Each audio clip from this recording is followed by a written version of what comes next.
connaître la route et discerner les pièges du malin. C'est toi qui seul peux dissiper le doute et du salut indiquer le chemin. Livre divin, ô céleste message de vérité, de justice et d'amour. Conduis mes pas dans le pèlerinage, où vers le ciel j'avance chaque jour.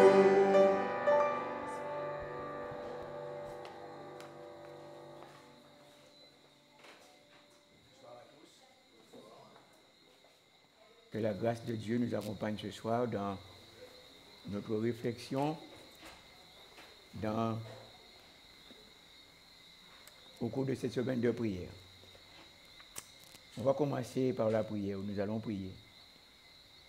Ceux qui peuvent se mettre debout, nous allons prier pour commencer la réunion. Éternel, notre Seigneur et notre Dieu, cette semaine de prière a été mise en place par la conférence générale de notre Église.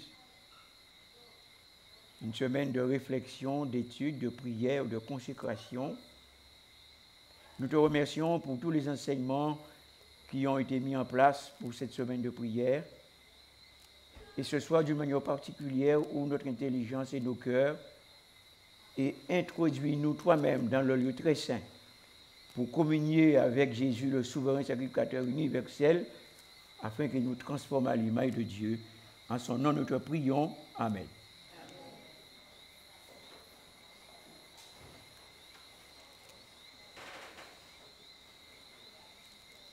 Le sujet de ce soir, qui est proposé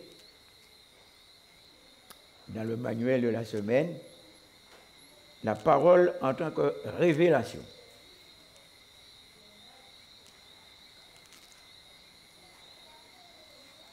Alors, nous comprenons tout naturellement que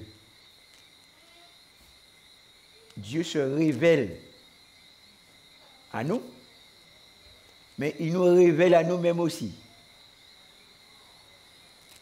La Bible, donc, c'est la révélation de Dieu. Elle nous apprend qu'au début était la parole, et la parole était avec Dieu, et la parole était Dieu. Jean 1, verset 1. Le Père et le Fils ont créé toutes choses. Et le Saint-Esprit a formé l'esprit de l'homme au-dedans de lui. La parole est surprenante parce que la parole crée. On se demande comment que la parole s'est faite chair. Et c'est par la parole que Dieu a créé toutes choses, le soleil, la lune, les étoiles, la mer, les arbres, et tous les animaux terrestres, et aussi dans les mers. La parole de Dieu peut prendre n'importe quelle forme. Et lorsque j'étais responsable des publications à la Fédération, 2 colporteurs ont été envoyés prêcher, vendre nos livres sur Sainte-Rose. Ils étaient 2 femmes. Et en arrivant dans un quartier, elles ont vu une maison au fond et elles ont dit, on va dans cette maison. Et la propriétaire était debout sous sa véranda. Et elle a vu ces 2 dames qui venaient. Mais en regardant bien, il y avait 3 personnes. Et lorsqu'elles arrivent, elles ne sont plus que 2. Et la dame leur demande, mais où est la 3e personne qui était avec vous? Parce qu'il avait mis 3 chaises. Et elles répondent, mais on n'était pas 3, on a toujours été 2. Et elle dit, non, je vous ai vu venir à 3. Et les colporteurs insistent pour dire, non, on est 2. Et la dame insiste pour dire, ah, mais je ne suis pas folle, je vous ai vu venir à 3. Qui était la 3e personne d'après vous? Dieu fait ce qu'il veut sur la terre et dans le ciel. La parole de Dieu, donc, prend n'importe quelle forme. Elle continue à créer des hommes à l'image de Dieu. Et Paul a écrit dans Éphésiens 2,10, ayant été créé en Jésus-Christ. Et dans 2 Corinthiens 5,17, tous ceux qui sont en Jésus-Christ deviennent une nouvelle créature. Et dans Galates verset 15, il est dit que c'est peu de choses d'être dans une religion quelconque. Ce qui est important, c'est que vous et moi, nous devenions de nouvelles créatures. La parole de Dieu, donc, est une puissance. Et quelle que soit la manière dont nous pouvons prendre la chose, mais la parole de Dieu continue à créer des hommes. Et lorsque vous et moi, nous nous convertissons et que nous venons à l'église, ce n'est pas uniquement pour chanter, pour prier, mais nous venons ici dans l'église, nous consultons, nous étudions la parole de Dieu, parce que la parole nous recrée comme Dieu avait créé Adam et Ève dans le jardin d'Éden. Et il y a des personnes qui ont la difficulté de comprendre que Dieu continue à créer des hommes à son image. Et lorsque Dieu nous crée à son image, nous avons fini avec le péché.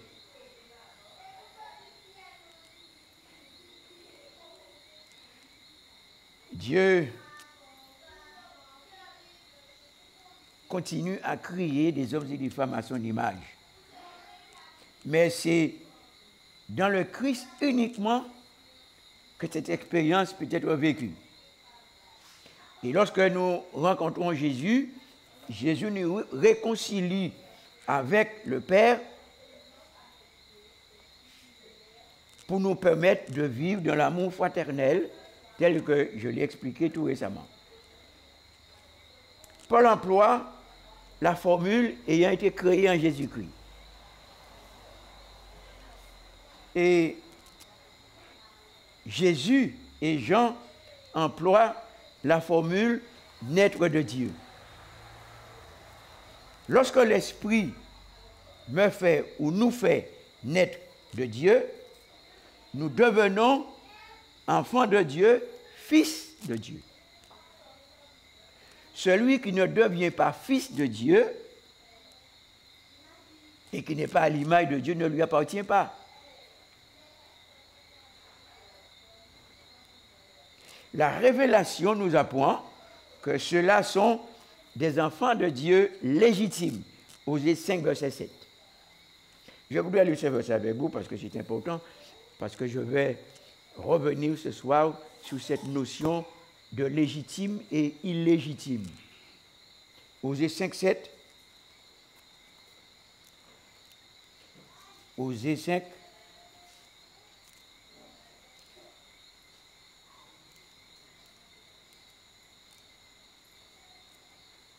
Osée 5, verset 7. Nous lisons ceci. Ils ont été infidèles à l'Éternel et ils ont engendré des enfants illégitimes. Donc, dans ceux qui sont dans l'Église et dans le monde en général, il y a deux catégories d'hommes et de femmes. Ceux qui sont illégitimes et ceux qui sont légitimes. Lorsque vous et moi, nous sommes fidèles, que nous vivons en Jésus-Christ et que nous vivons dans la sainteté parfaite, Dieu fait de nous des enfants légitimes. Mais lorsque nous sommes infidèles,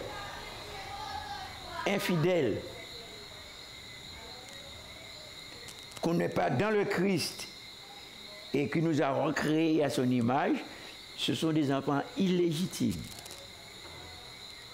Il faut donc que vous et moi, en venant à l'église régulièrement, que nous devenions des fils et des filles légitimes.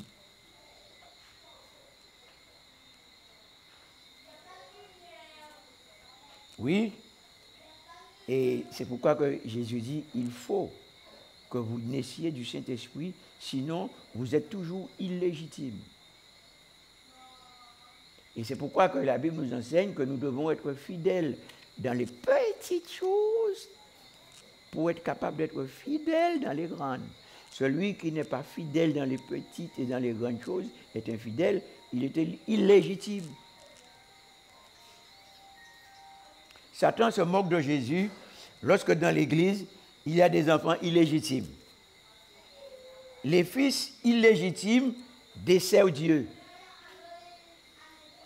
verrouillent l'Église et l'empêchent d'être la lumière des autres et la lumière du monde.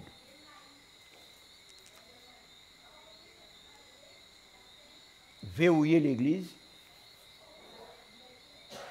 étant illégitime. On ne peut pas servir deux maîtres. On ne peut pas manger et boire et s'habiller comme le monde et en même temps être fils de Dieu. Les fils de Dieu portent sur leur front le nom de Dieu, c'est-à-dire sainteté à l'Éternel. En effet, dans le sanctuaire, rappelez-vous que Dieu dit à Moïse de faire une lame d'or, d'écrire sur cette lame sainteté à l'Éternel, et tu vas attacher cette lame sur le fond d'Aaron. Sainteté à l'Éternel. Frères et sœurs, partout où nous sommes, lorsque nous mangeons, lorsque nous dormons, lorsque nous travaillons, partout où nous sommes, il faut que sur votre front, sur nos fronts, nous portons le nom de Dieu, sainteté à l'Éternel. On ne peut pas porter le nom de l'Éternel ici et lorsque nous sommes ailleurs et ne plus porter le nom.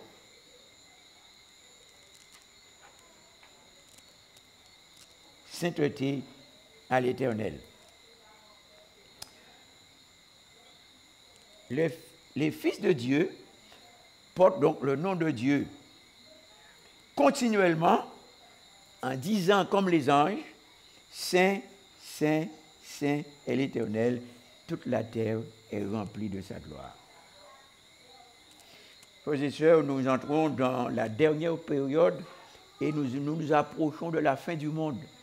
C'est pourquoi il y a un appel au réveil et aux réformes dans l'Église.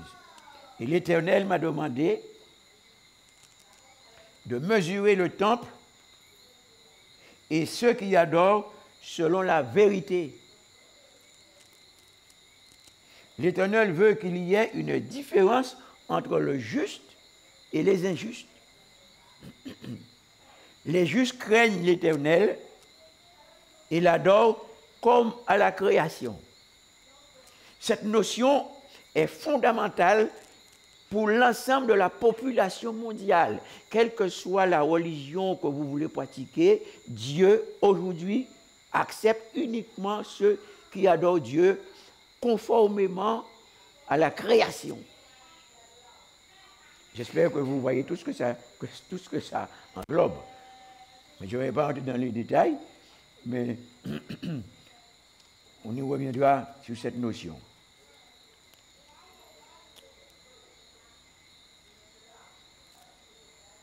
Dans Jean 5, 39, Jésus nous révèle à quoi servent les Écritures. Vous sondez les Écritures parce que vous pensez avoir en elles la vie éternelle. Après, ce sont elles qui rendent témoignage de moi. C'est un honneur pour nous que d'être en Jésus, lui, le seul Dieu véritable en qui nous avons la vie éternelle. Il y a eu beaucoup de contestations quand Jésus était ici sur le fait qu'il était Dieu. Les chefs religieux contestaient à Jésus qu'il soit Dieu, alors que Jésus n'a jamais cessé d'affirmer qu'il était Dieu et qu'il est Dieu. Il est le seul Dieu véritable. Et Jésus a dit aux chefs religieux dans son temps, avant qu'Abraham fût, je suis. Et c'est le tétragramme, le je suis. Et alors, lorsque nous lisons ce que Dieu dit à Moïse dans Exode, tu diras aux enfants d'Israël que je m'appelle je suis. Et Jésus dit effectivement que c'est moi le je suis. Jésus, c'est lui Jéhovah. Il n'y a pas d'autre Jéhovah que Jésus. Eh bien, on a contesté à Jésus cette notion qu'il est le Dieu véritable. Et c'est pourquoi qu'il nous donne la vie éternelle, parce qu'il est le seul Dieu véritable. Frères et sœurs, le monde est bouleversé. La nature ne peut plus, elle est ébranlée par les inondations, par les cyclones, les tremblements de terre à cause du mal et de la violence provoquée par la corruption du genre humain. La violence est la cause de la corruption du genre humain et de notre génération. Alors que nous entamons la dernière heure de l'histoire de l'humanité, nous entrons dans la tranche d'histoire où la prophétie de Daniel nous révèle que le temps de la fin sera une époque de détresse telle qu'il n'y en a jamais eu depuis que les nations existent sur la terre. Daniel 12, verset 1er. Saint Jean, dans l'Apocalypse, nous révèle que notre génération est devenue une habitation de démons, Apocalypse 18. Cette société s'est livrée sans réserve à l'impudicité. Cette société est en train de tomber parce que ses péchés se sont accumulés jusqu'au ciel, Apocalypse 18. Toutes les luminaires, toutes les lumières vont s'éteindre sur la planète. Toutes les grandes villes du monde tomberont devant la colère de l'Éternel. Apocalypse 16 et le verset 18. Toutes les villes du monde vont tomber devant la colère de l'Éternel.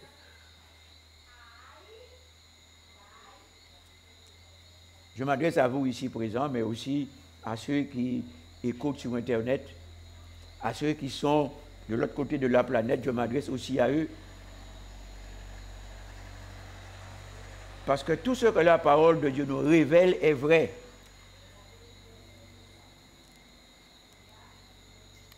La Bible est le livre de l'Éternel.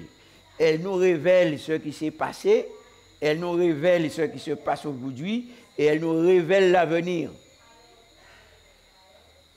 Et lorsque la Bible nous dit que toutes les grandes villes du monde tomberont bientôt, c'est une vérité.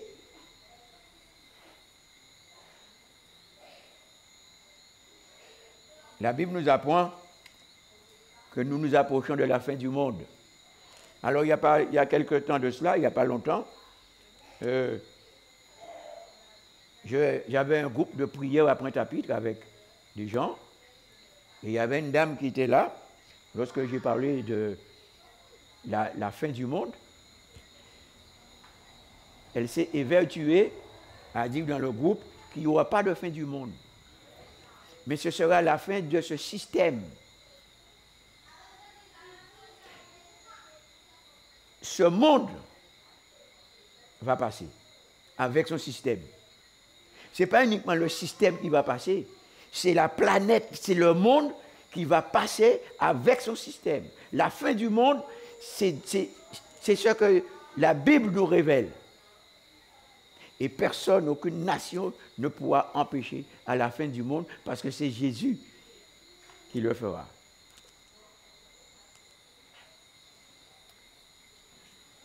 Au ciel, l'Éternel a ouvert le lieu très saint du temple du ciel et a commencé le jugement devant l'arche de l'alliance contenant les 10 paroles qui sont sorties de la sainte bouche de l'Éternel. Et c'est pourquoi qu'aujourd'hui, l'un des messages le plus clair, le plus court de la Bible, mais qui doit trouver sa place dans nos cœurs et dans l'Église, lève-toi et ne pêche plus. l'Éternel m'a dit, lève-toi et mesure le temple pour séparer ceux qui adorent Dieu par la foi dans le lieu très saint du temple du ciel. Apocalypse 7, verset 15.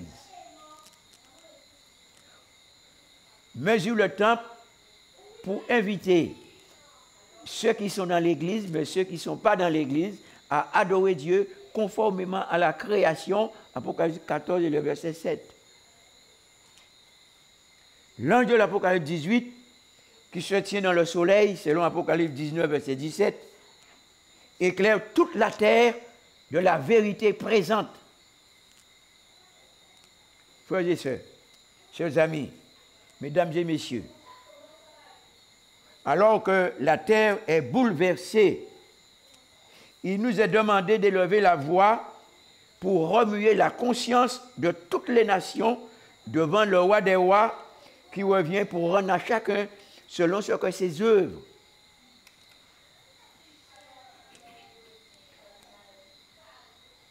Toutes les nations et tous les gouvernements appartiennent à l'Éternel. Il n'y a pas de gouvernement qui appartient à l'homme uniquement. Tous les gouvernements sont au service de Dieu. Toutes les églises, les communautés sont au service de Dieu. Mais que ce soit dans les gouvernements ou dans les églises, Dieu doit trouver des fils et des filles légitimes dans le gouvernement et dans son église.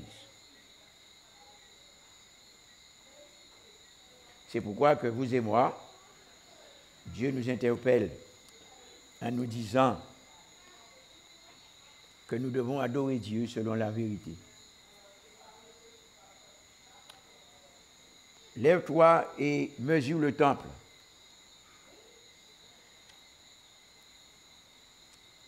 L'ange de l'Apocalypse 18 qui se tient dans le soleil, c'est le dernier ange qui doit illuminer toute la terre de la gloire de Dieu. L'heure est venue pour ébranler les cieux et la terre, selon Hébreux 12, 25 à 27. Je vais lire ce verset avec vous parce que c'est important. Hébreux, chapitre 12, 25 à 27.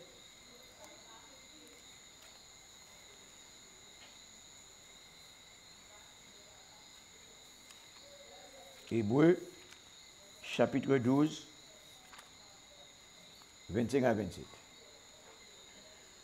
J'ai souvent lu ce verset et je vous garantis que lorsque je lis cela, je suis tout tremblant devant les révélations que Dieu nous donne, parce que cette révélation est la révélation pour notre génération. Mais elle est terrible. Apocalypse, Hébreux 12, 25 à 27. Voilà ce qu'il est dit. Gardez-vous de refuser d'entendre celui qui parle, car aussi ceux-là n'ont pas échappé, qui refusèrent d'entendre celui qui publiait les oracles sur la terre. Combien moins échapperons-nous si nous nous détournons de celui qui parle du haut des cieux? Lui dont la voix alors ébranla la terre et qui maintenant a fait cette promesse: une fois encore, j'ébranlerai non seulement la terre, mais aussi le ciel. Ces mots, une fois encore, indiquent le changement des choses ébranlées comme étant faites pour un temps, afin que les choses inébranlables subsistent. La première fois, frères et sœurs, Dieu a ébranlé la terre par le déluge. Toute la terre fut couverte d'eau. Et c'est pour ça que l'axe de la terre s'est incliné.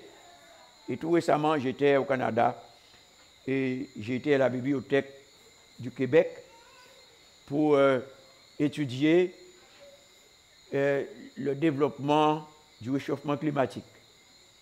Et j'étais tout surpris de lire dans un des livres, effectivement, que l'axe de la Terre s'est incliné. C'est où on a dit ça. Vous regardez depuis le temps que c'est écrit dans les révélations, mais maintenant les scientifiques constatent qu'effectivement l'axe de la Terre s'est incliné, et c'est pourquoi que nous avons 4 saisons sur la planète. Mais Ici, je viens de lire à vos oreilles, mais maintenant Dieu s'apprête à ébranler aussi le ciel. C'est-à-dire que le soleil, la lune et les étoiles vont changer de place devant la face de Dieu. Lorsque ça va se faire, le climat sera insupportable. Mais c'est ce qui est prévu dans la parole de Dieu. Ce soir, nous sommes dans les révélations. Ce n'est pas des révélations du pasteur Matthieu. Ce sont les révélations de l'Éternel ici pour que vous et moi, nous ne soyons surpris. Mais ce qui est révélé ici et que je viens de lire à vos oreilles et aux oreilles du monde entier, ça va se faire.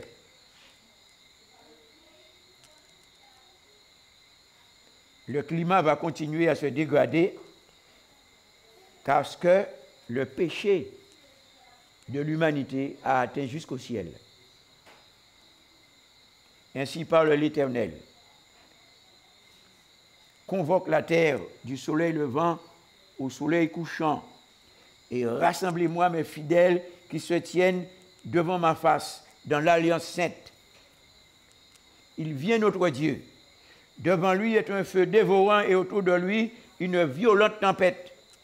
Il crie vers les cieux en haut et vers la terre en bas pour juger les peuples. Ce que vous voyez qui se passe dans le monde aujourd'hui et ce qui s'est passé hier à Valence en Espagne, ce n'est que le commencement. Et tout ceci à cause de la méchanceté, à cause du péché, à cause de l'impudicité, à cause de la corruption du genre humain sur la planète que Dieu a créée pour nous. Dieu a créé la planète, il nous l'a donnée en gérance, et alors mais il y a des gens qui pensent qu'ils sont plus intelligents que Dieu, et ils veulent vivre comme ils veulent sur la planète. Mais malheureusement, il y a aussi des gens dans l'Église qui veulent vivre comme ils ont envie. Ils ont envie de s'habiller comme le monde et de manger aussi tout ce qu'on trouve sur le marché. Mais il y a des choses que Dieu a créées pour manger et il y a des choses qu'il a créées pour ne pas manger. Mais la Bible dit ce qu'il faut manger, ce qu'il n'est pas manger. Et il y a des gens qui se moquent de Dieu. Ils n'ont qu'à manger tout ça qui m'aura moi.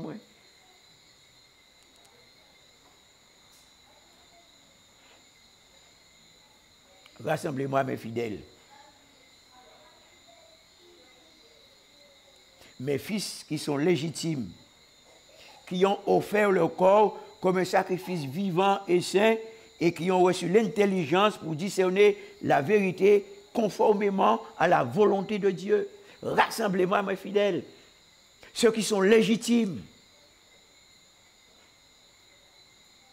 Le Dieu des cieux vient pour éliminer les péchés. Il rétablira, selon sa promesse, la justice éternelle dans tout l'univers, y compris sur cette terre. Dieu rétablira la justice éternelle. C'est pourquoi il est dit, va et ne pêche plus.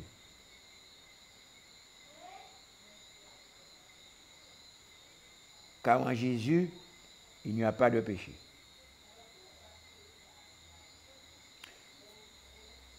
Frères et sœurs, chers amis, en Jésus, il n'y a pas de péché.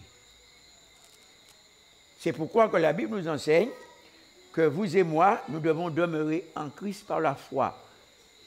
Mais lorsque Jésus est dans nos vies, on ne pêche plus. Il y a des gens qui contestent cet enseignement. Comme si Dieu ment dans sa parole. Mais Dieu est vérité, il ne peut pas enseigner le mensonge. Jésus est le Fils de Dieu, il est Dieu, il n'a pas de péché en lui, et lorsqu'il prend possession de votre vie et de la mienne, mes frères, le péché a disparu, elle est éliminée. Voici l'agneau de Dieu qui ôte. Ça, c'est l'enseignement biblique. C'est une révélation que Dieu nous a donnée et nous croyons la parole de Dieu.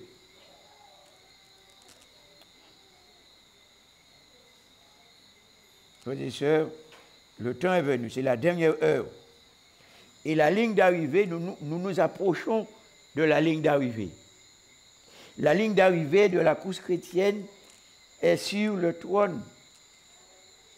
Les vainqueurs s'assiéront sur mon trône avec moi comme j'ai vaincu, dit Jésus, et que je me suis assis sur le trône avec mon Père. Nous nous approchons de la fin. Et la ligne d'arrivée est sur le trône. C'est pourquoi que vous et moi, nous devons nous discipliner. Remplis tes entrailles de la sainte parole de Dieu. Mes frères, on ne peut pas remporter la victoire. On ne peut pas rentrer dans la volonté de Dieu si vous et moi, nous sommes à demi remplis. Ce n'est pas possible.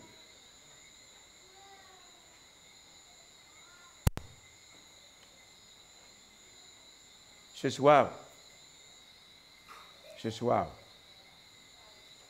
il y a un seul chemin, c'est la repentance. Ce n'est pas une fois repenti, toujours repenti. C'est tous les jours que le saint se repent. Le saint se repent tous les jours. Parce que chaque fois qu'il vient en présence de Dieu et qu'il contemple la majesté céleste et qu'il ressent l'influence de la puissance de la sainteté de Dieu, il tombe sur sa face pour se repentir. Ce soir, donc, nous avons commencé cette semaine de prière samedi dernier, mais ce soir, je vais vous appeler à la repentance. Non seulement vous, mais ceux aussi qui nous écoutent sur Internet. Le Saint-Esprit est actif, montrant et conduisant chaque personne dans le Saint des Saints du temple du ciel. Hébreux 9, verset 8. Afin que tous ceux qui entendent, comprennent et font alliance avec Jésus deviennent fils et filles de Dieu. Des enfants de Dieu légitimes.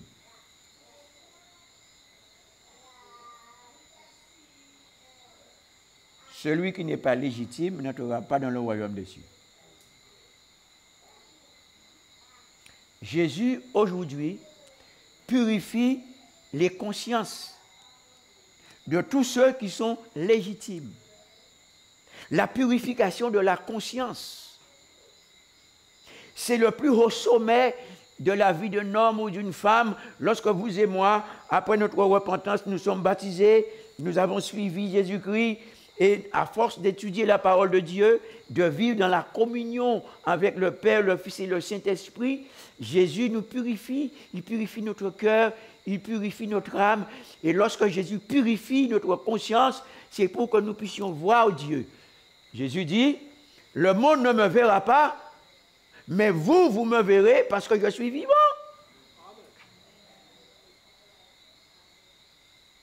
Il ne s'agit pas de dire que moi je suis un adventiste du 7e jour, que je vais à l'église, je prie, mais je n'ai jamais vu Jésus. Vous me verrez.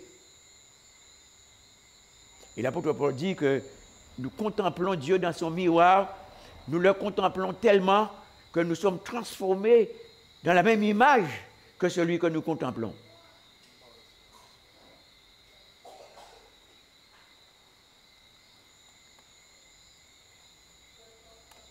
Ce soir, Jésus est ici présent pour purifier ta conscience des œuvres mortes.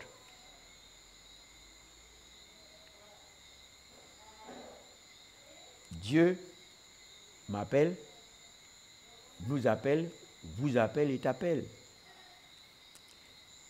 Où es-tu? La première fois que Dieu a appelé ainsi, il a appelé Adam et Ève. Adam et Ève venaient de créer, ils étaient tout neufs. Ils étaient parfaits. Et pourtant, à un certain moment, ils ont pris la fuite de devant la face de Dieu. Et Dieu était obligé de venir les appeler. Mais où es-tu? Où êtes-vous? Et ils apprennent à Dieu, parce que Dieu ne les savait pas, qu'ils sont nus.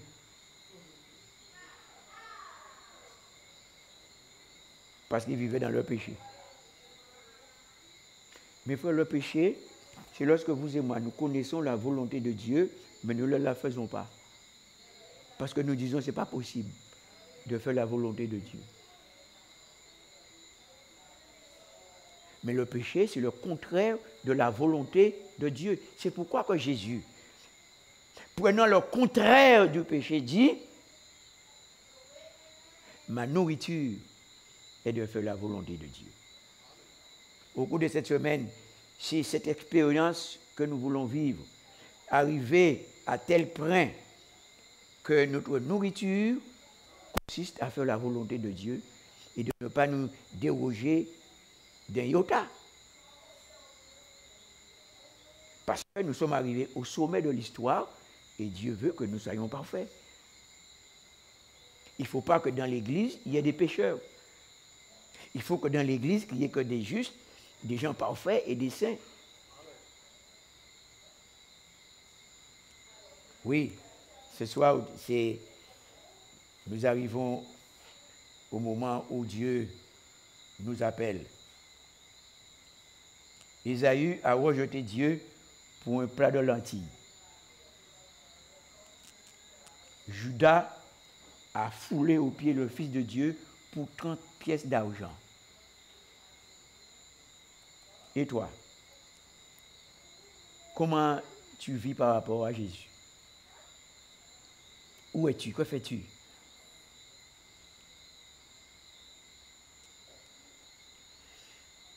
Judas a profané le sang de Jésus, mais vous avez vu ce qui lui est arrivé. Mais toi, tu ne dois pas profaner le sang de Jésus. Je voudrais lire avec vous cette révélation dans Hébreux 10, à partir du verset 19. C'est très important. Hébreux 10, à partir du verset 19. C'est un appel que Dieu nous fait et pour nous conduire dans la seule voie possible qui va nous amener sur le trône de Dieu. La seule voie possible qui va nous amener sur le trône de Dieu. Hébreux, chapitre 10, à partir du verset 19. Et voilà donc ce que nous lisons. Ainsi donc, frères, puisque nous avons au moyen du sang de Jésus une libre entrée dans le sanctuaire, par la route nouvelle et vivante qu'il a inaugurée pour nous au travers du voile, c'est-à-dire de sa chair. La route qui mène sur le trône de Dieu, elle passe au travers de Jésus. Si quelqu'un n'est pas dans le Christ ici ce soir, il ne foulera pas le parvis céleste.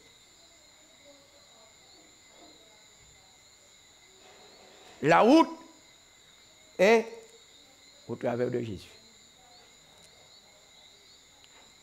Et puisque nous avons un souverain sacrificateur établi sous la maison de Dieu, approchons-nous avec un cœur sincère dans la plénitude de la foi, le cœur purifié d'une mauvaise conscience et le corps lavé d'une eau pure.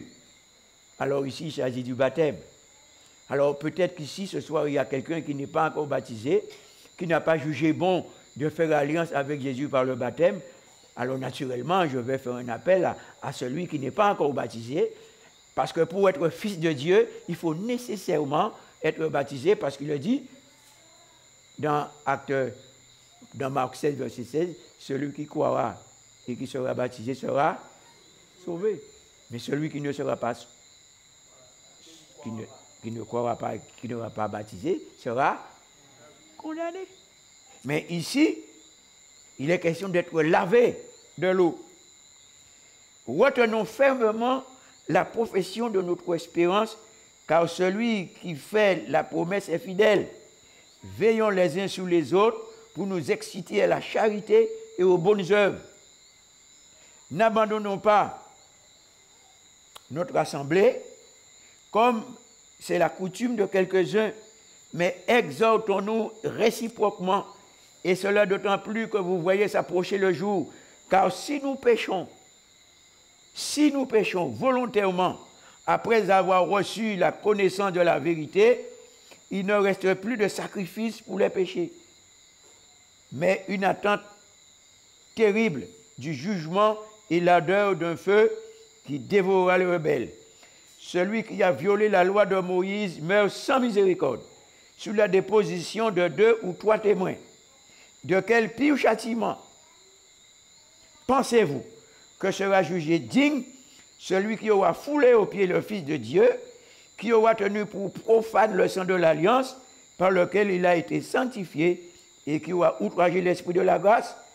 Car nous connaissons celui qui a dit, à moi la vengeance, à moi la rétribution, le Seigneur jugera son peuple.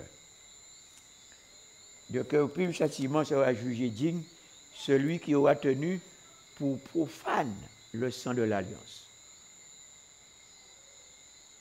Frères et sœurs, mesdames et messieurs, vous qui êtes ici et ceux qui écoutent sur Internet, ce n'est pas une religion qui nous débarrasse du péché. Ce n'est pas nos œuvres qui vont nous donner de venir devant la face de Dieu et être acceptés par lui. Ce ne sont pas nos œuvres. Ce n'est pas la croyance qui va nous sauver, c'est la foi. Satan croit en Dieu plus que vous et moi, mais il n'a pas confiance en Dieu. Et c'est pourquoi il est dit que celui qui vit, mais qui profane le sang de Dieu, c'est-à-dire on est dans l'église, mais on ne vit pas dans la sainteté. On est dans l'église, mais on ne veut pas être parfait et juste.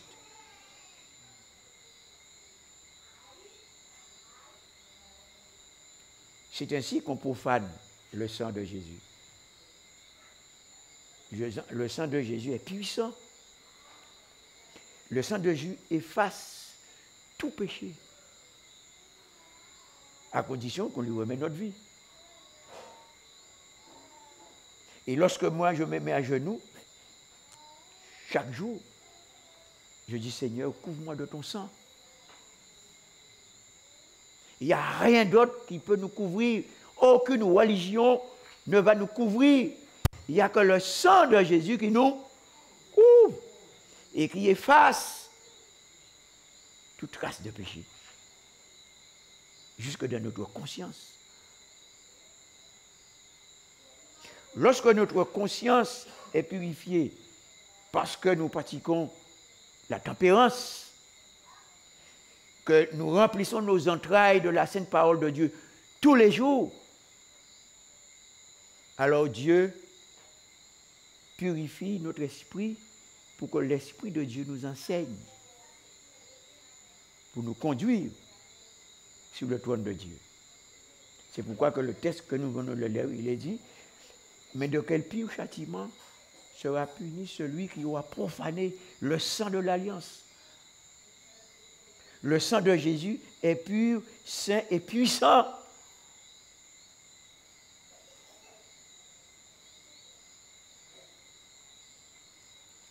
Frères et sœurs, ce soir, je voudrais vous inviter à vous consacrer à Dieu, à vous remettre entre les mains de Dieu. Je vais d'abord donc appeler, s'il y a ici quelqu'un qui n'est pas dans la Sainte Alliance, par le baptême.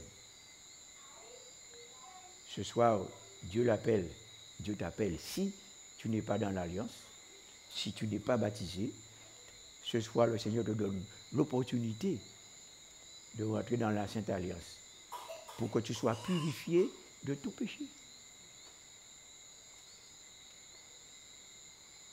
S'il y a quelqu'un qui est ici et qui n'a pas encore fait alliance, tu peux te mettre debout là où tu es. Nous allons prier ce soir pour toi.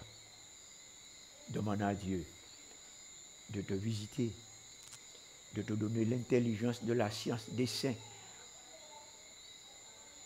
Seul le Saint-Esprit nous donne l'intelligence de la science des saints, à condition que nous remplissons nos entrailles de la sainte parole de Dieu chaque jour. Hier soir, j'ai dit que ceux qui sont légitimes consacrent au moins 1 heure pour manger la parole de Dieu chaque matin. Ceux qui sont légitimes. Ceux qui ne sont pas légitimes, ils font comment? Ésaü, ils profanent le sang de Dieu. Mais ceux qui sont légitimes donnent du temps à Dieu pour nous maintenir dans la sanctification, sans laquelle personne ne verra le Seigneur. Y a-t-il quelqu'un ici qui n'est pas baptisé et qui veut faire alliance avec Jésus?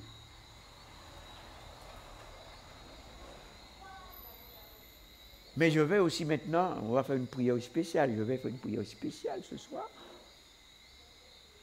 avec vous, une prière de reconsécration. Et je vais demander à tous ceux qui veulent devenir des enfants de Dieu légitimes, que nous tous, nous soyons fils de Dieu, c'est-à-dire écrit sur notre front, sainteté à l'Éternel. Satan ne peut pas toucher ceux qui sont légitimes et qui sont fils de Dieu. Savez-vous pourquoi? Parce que ceux qui sont légitimes demeurent dans la maison en permanence. Mais ceux qui ne sont pas légitimes, ils viennent faire un petit tour de temps en temps, mais ils ne restent pas dans la maison. Mais ceux qui sont légitimes restent et vivent dans la maison devant la face de Dieu. Et nous avons besoin de légitimité par Dieu. Donc, tous ceux qui le souhaitent, je vous demande donc à vous tenir debout et nous allons présenter à Dieu, nous présenter à Dieu. Demander à Dieu d'effacer dans nos vies tout ce qui nous empêche de communier directement avec le Saint-Esprit. Nous allons demander à Dieu de faire de nous des hommes et des femmes de prière. Nous allons demander à Dieu de convertir notre âme jusqu'à ce que notre âme soit purifiée et que notre âme communie avec l'âme de Dieu. C'est ça, communier avec l'âme de Dieu. Je vais prier, je vais me mettre à genoux, rester debout. Tous ceux qui s'engagent ce soir, tous ceux qui disent, Seigneur, oui, ce soir, je veux que tu purifies ma conscience. Je veux que tu purifies mon âme. Et je veux t'appartenir entièrement, définitivement. Et je veux porter ton nom sur mon front. Sainteté à l'Éternel. Je vais prier.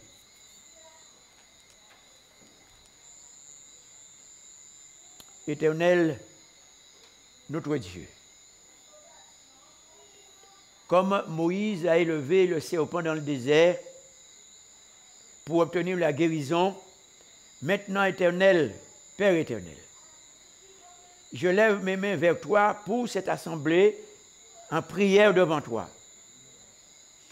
Nous élevons Jésus, lui qui a été cloué sur le bois, afin que nous puissions rentrer dans une alliance de purification avec Jésus. Père éternel, envoie le Saint-Esprit en nous maintenant, que nous devenions la demeure du Saint-Esprit, que nous soyons purifiés par lui, que Jésus fasse sa demeure en nous, et qu'aujourd'hui, demain et les jours qui viendront, que nous puissions nous tenir devant la face de Dieu en permanence.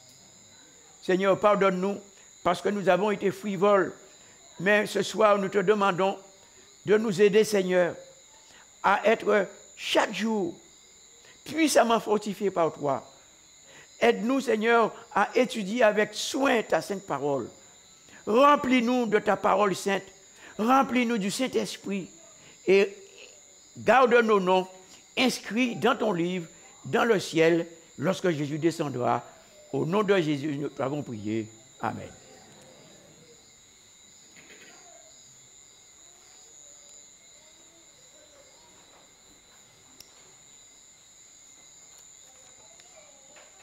Je souhaite que le Seigneur fasse pour nous ce qui a été dit dans cette prière.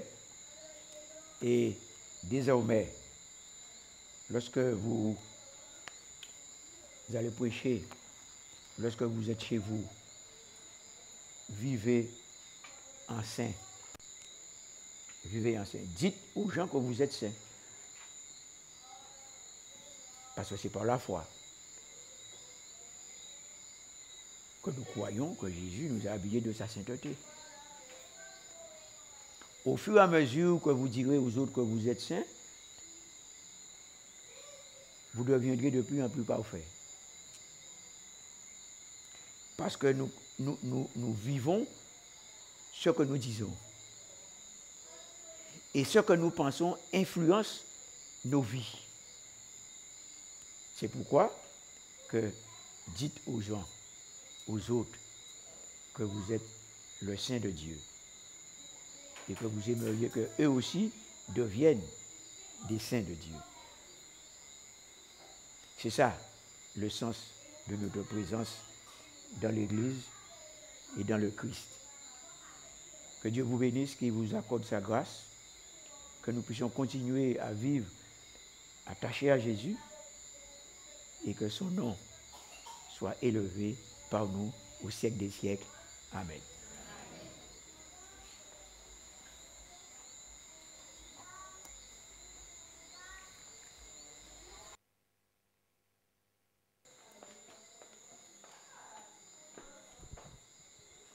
Pour mettre fin, je vous invite à vous mettre debout. Nous chanterons ensemble notre chant thème, les deux derniers couplets.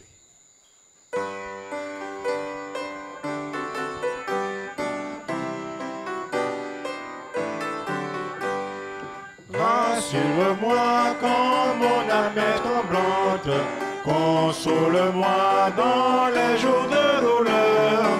Si je faiblis quand la lutte est ardente, montre à ma foi celui qui rend vainqueur.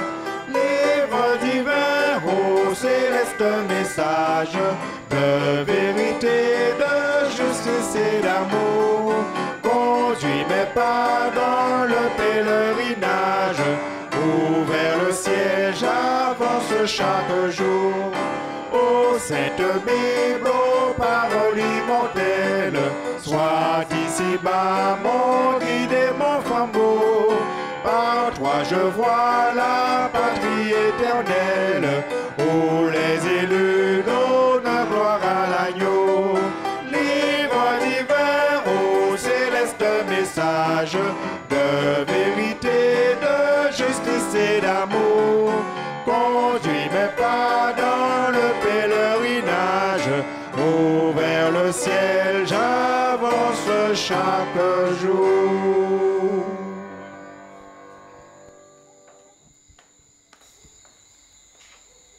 Éternel, notre Père, tu nous as donné la Sainte Bible pour que par le Saint-Esprit, ta parole nous crée à l'image de Dieu, dans la sainteté parfaite, dans l'amour parfait.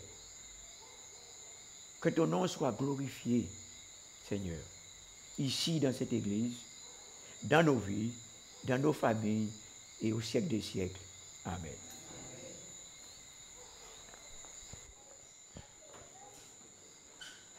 Nous vous souhaitons une cordiale bonne soirée. Entrez bien et nous vous donnons rendez-vous demain à 18h30. Alors, vous pouvez sortir, saluer le pasteur et nous chanterons Magnifique est le Seigneur.